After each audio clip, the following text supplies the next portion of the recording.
Casi nunca hay un buen momento para tener una orden de arresto pendiente de la Corte Penal Internacional, pero las últimas semanas han sido especialmente horribles para un criminal de clase mundial en particular, Vladimir Putin.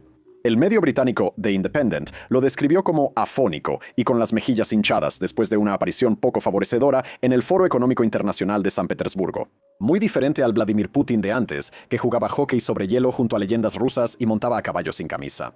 Y lo único que le importa más a Vladimir Putin que la forma en que lo ve el mundo es la invasión en curso de Ucrania, y no está saliendo como quisiera. Ottawa anunció recientemente una asociación entre fabricantes de drones canadienses y ucranianos que podría llevar a que drones fabricados en Canadá sean desplegados en la línea del frente en Ucrania. Ucrania anunció recientemente que había recuperado más de 600 kilómetros cuadrados de territorio este año y que solo en mayo capturaron 100 kilómetros cuadrados más de los que perdieron. Y el 9 de junio, un coche bomba eliminó a Dmitry Davidov, el jefe de la principal dirección de misiles y artillería del Ministerio de Defensa de Rusia. Él es el más reciente en una larga lista de altos funcionarios rusos a quienes se les ha dado un boleto de solo ida al Gran Kremlin del más allá. Eso sin mencionar a los cientos de miles de soldados que Moscú ya ha perdido en Ucrania. Pero lo que agrava todos estos problemas a la vez es el hecho de que Rusia está perdiendo amigos rápidamente, incluyendo a algunos en su propio patio trasero. ¿Armenia? Durante gran parte de la historia reciente, Armenia era considerada ampliamente como el aliado más cercano de Rusia en el sur del Cáucaso, con ambas naciones manteniendo lazos profundos en casi todas las áreas que puedas imaginar.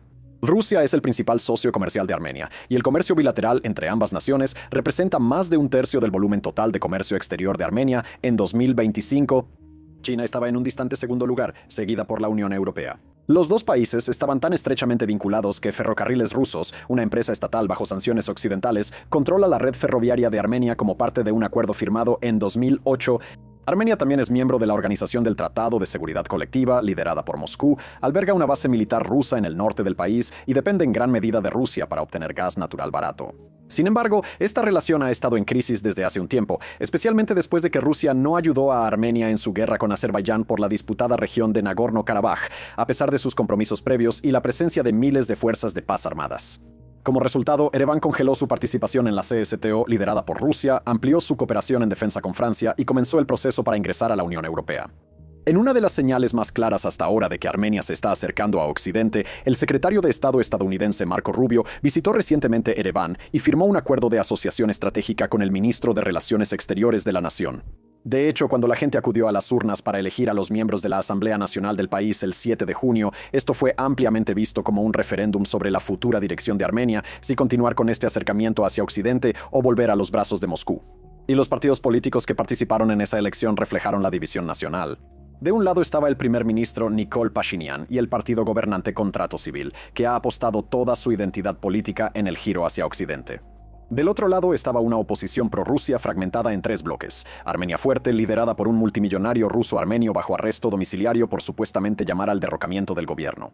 La Alianza Armenia, encabezada por el expresidente Robert Kotrian, y Armenia Próspera, liderada por un empresario prominente que resulta ser un ex campeón mundial de lucha de brazos. Dato curioso. Los tres líderes de la oposición prometieron profundizar la relación de Ereván con Moscú si ganaban, y el expresidente Kotrian argumentó que si Armenia continuaba girando hacia Occidente, Rusia podría congelar unilateralmente la relación económica entre ambas naciones.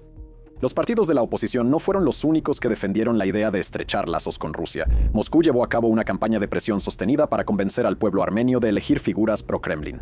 Una de las primeras cosas que Rusia puso en la mira fue la energía.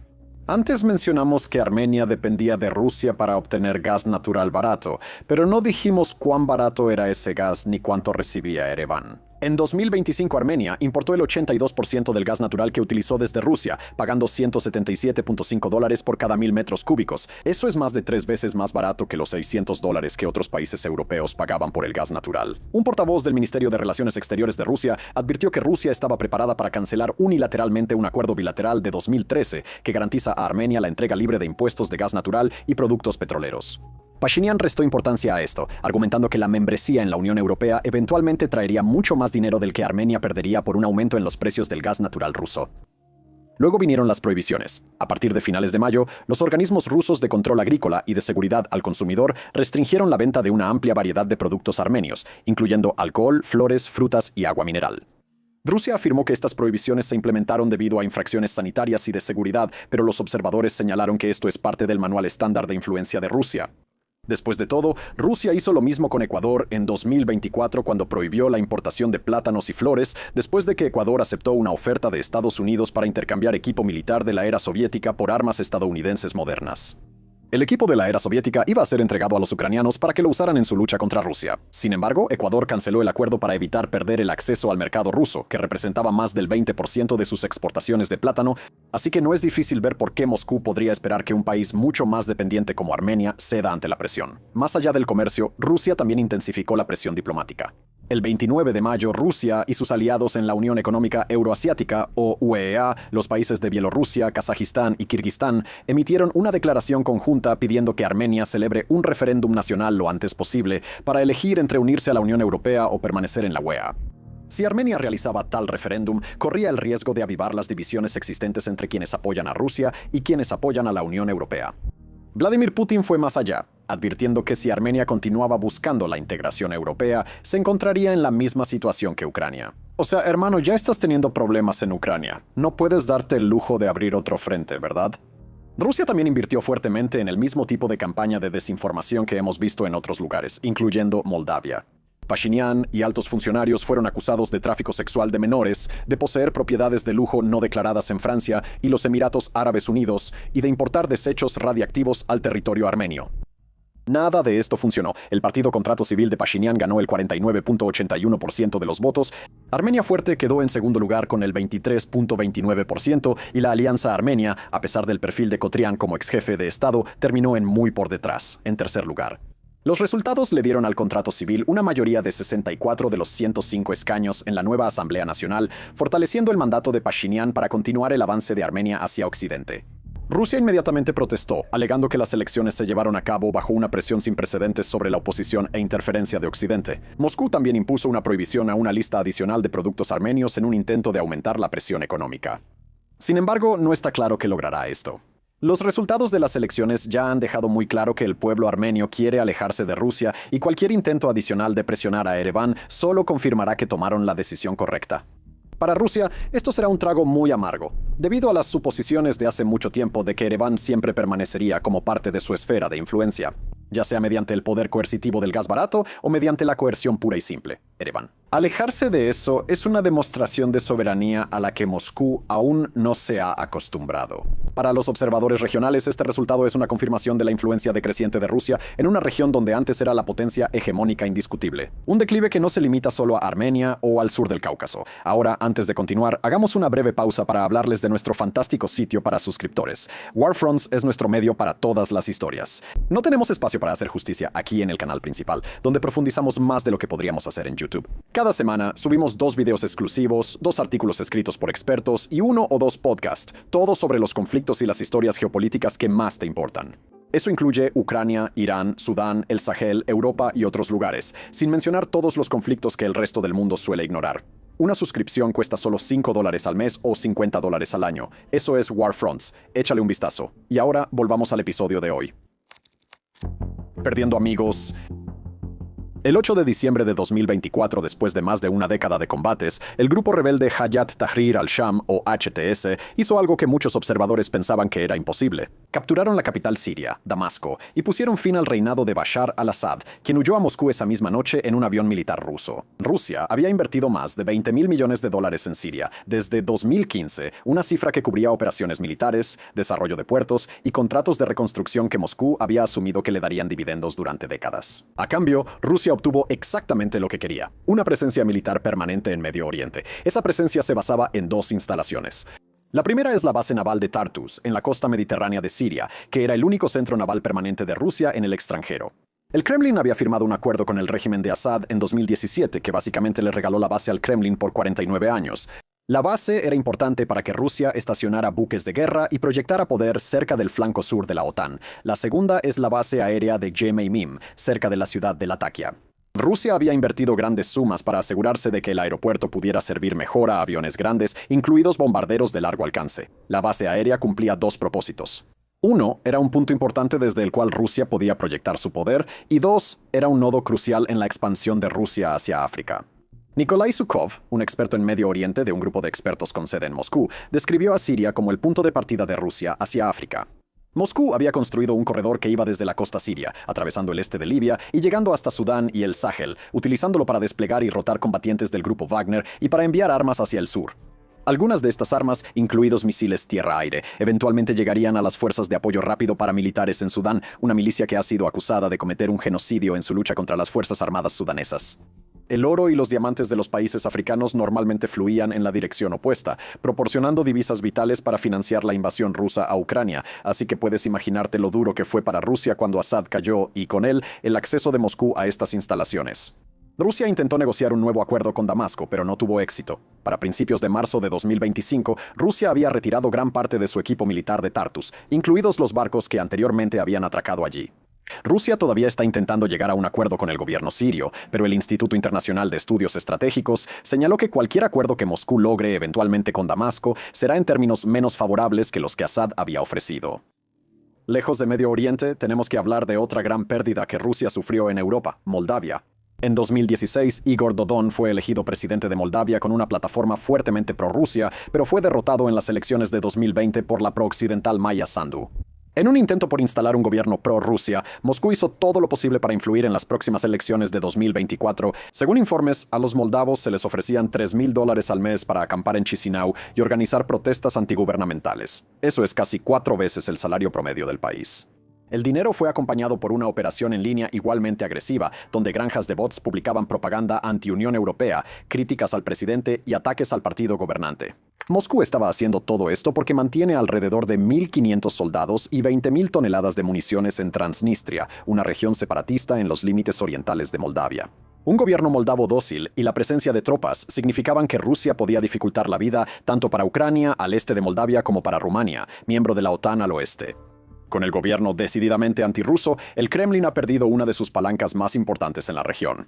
Y finalmente, tenemos que hablar sobre la pérdida de Hungría, el único Estado miembro de la Unión Europea que mantuvo líneas de comunicación directas y constantes con Moscú después de 2022, cuando el resto del bloque rompió los lazos formales. Viktor Orbán pasó 16 años convirtiéndose en el político más útil que Rusia tenía dentro de la Unión Europea. Él utilizó el poder de veto de Hungría para bloquear o suavizar los paquetes de sanciones contra Rusia después de que comenzó la guerra en Ucrania. A nivel nacional, le otorgó a la corporación nuclear estatal rusa, Rosatom, un contrato de $13.6 mil millones para expandir la planta nuclear de Paks en Hungría, respaldado por un préstamo del Kremlin. También permitió que los bancos de Hungría fueran utilizados como un conducto financiero para Moscú, permitiéndole evadir las sanciones. Cuando llegaron las elecciones en abril de este año, Rusia hizo todo lo posible para asegurarse de que su aliado más firme mantuviera su puesto. Esto incluyó una campaña sostenida de desinformación y una provocación montada para implicar a Ucrania en el sabotaje del gasoducto Turk Stream, un importante ducto que transporta gas ruso a Hungría. Pero, de nuevo, esto no funcionó. Orbán perdió ante Péter Magyar, cuyo partido TISA ganó el 53% de los votos y una supermayoría parlamentaria de 2/3 en una elección que tuvo la mayor participación desde la caída del comunismo. Describir la derrota de Orbán como un golpe devastador para Putin no le haría justicia. Sin Orbán, Rusia enfrentaba sanciones más duras de la Unión Europea y un bloque que podría ofrecer mucha más ayuda financiera a Ucrania. Holger Schmidt, economista en jefe del Banco Berenberg, le dijo a CNBC que un mayor apoyo europeo para Ucrania era un gran revés para Putin y que incluso podría afectar cuánto tiempo podría mantenerse en la guerra ante la grave presión sobre la economía rusa. Está claro que la prodigiosa capacidad de Rusia para perder amigos tanto cerca como lejos de su propio territorio está afectando significativamente sus ambiciones, pero el Kremlin no se ha quedado de brazos cruzados. Está trabajando activamente para construir nuevas relaciones que reemplacen a las que ha perdido. La pregunta es si los nuevos amigos de Rusia serán tan efectivos como los anteriores. Amigos viejos y nuevos. Uno de los lugares donde Rusia ha intentado asegurar nuevas alianzas es África, particularmente en la franja de golpes de Estado en África Occidental. Después de que los gobiernos de Malí, Burkina Faso y Níger cayeron ante golpes militares, los nuevos gobernantes expulsaron a los franceses, su tradicional garante de seguridad, y recurrieron a Rusia. A cambio de proporcionar seguridad, Moscú obtuvo concesiones mineras, una licencia de oro para Nordgold en Burkina Faso, contratos de refinería de oro para el grupo Yadran en Malí y Rosatom buscando acceso al uranio de Níger. Esos acuerdos le dieron a Rusia presencia en una región del mundo que Francia y en menor medida Estados Unidos han dominado durante décadas, mientras que los ingresos de los recursos han alimentado el Fondo de Guerra de Rusia. Mientras que los acuerdos de seguridad no han sido particularmente exitosos para combatir la amenaza yihadista en la región, donde el 60% de Burkina Faso está controlado por yihadistas. Y dos grupos insurgentes llevaron al gobierno de Malí al borde del colapso en mayo, han sido realmente exitosos en proteger a las juntas militares frente a contragolpes de Estado. Y por el momento, eso parece ser suficiente para asegurar que Rusia tenga presencia en la región. Rusia también ha hecho amigos en el norte de África, específicamente con Khalifa Haftar, uno de los hombres más poderosos de Libia. Esa asociación ha permitido que Rusia transforme a Libia en un centro logístico para sus operaciones en África. Desde diciembre de 2024, equipo ruso, personal y combatientes sirios vinculados al régimen de Assad comenzaron a llegar a la base aérea Martin al-Sarraj en el sur de Libia, cerca de las fronteras con Chad y Sudán. La base en sí es anterior a la caída de Assad y, según se informa, está financiada por los Emiratos Árabes Unidos, pero Rusia ha restaurado sus pistas de aterrizaje, construido instalaciones de almacenamiento y ampliado su capacidad logística. Martin al-Sarraj es solo una parte de la red más amplia de Rusia en Libia. Moscú también opera desde otros 4 lugares clave que están repartidos por el país. En conjunto, estos lugares forman un corredor de tránsito que es más difícil de interrumpir que una sola instalación. También enfrentan menos escrutinio internacional que las instalaciones costeras, y le dan a Rusia acceso a los corredores viales que necesita para mantener el despliegue de tropas en varias naciones africanas. A cambio de todo esto, Haftar recibe protección rusa contra las fuerzas respaldadas por Turquía en el oeste de Libia. De vuelta en Europa, Rusia todavía tiene amigos, sobre todo Alexander Lukashenko, el presidente de Bielorrusia, a quien cariñosamente le han apodado el último dictador de Europa. Lukashenko ha estado en el poder desde 1994 y sigue siendo uno de los aliados más efectivos del Kremlin en Europa. En 2022, Lukashenko permitió que el territorio bielorruso se utilizara como base de operaciones y plataforma de lanzamiento para la invasión a gran escala de Rusia en Ucrania. Los bancos y redes comerciales bielorrusas también han servido como nodos clave para que Rusia evada las sanciones occidentales, y Lukashenko no es el único amigo de Putin en Europa. Robert Fico, el primer ministro eslovaco, Rumen Radev, el primer ministro búlgaro y en menor medida, Aleksandar Vučić de Serbia, todos son pro-Rusia. Todo esto, en conjunto, significa que aunque Rusia está perdiendo amigos a un ritmo increíblemente rápido, todavía mantiene gran parte de la influencia que tuvo alguna vez. Y quizás más importante que los amigos que tiene actualmente es lo profundamente que se ha vinculado a los amigos que ya ha perdido.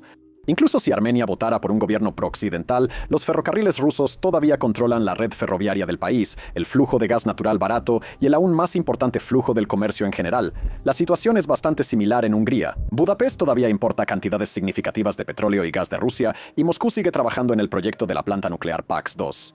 Esto significa que, incluso cuando los gobiernos pro-occidentales en Armenia y Hungría cumplen con su mandato, no pueden permitirse enfurecer demasiado a Rusia ni arriesgarse a perder el acceso a energía barata, especialmente en un momento en que el mundo está desesperado porque bajen los precios del petróleo y el gas. El Kremlin lo sabe y podría estar esperando su momento, creyendo que el péndulo eventualmente volverá a inclinarse a su favor. Solo el tiempo dirá si esto sucederá o no, pero por ahora, las pérdidas de Rusia son las ganancias de Occidente. Gracias por vernos.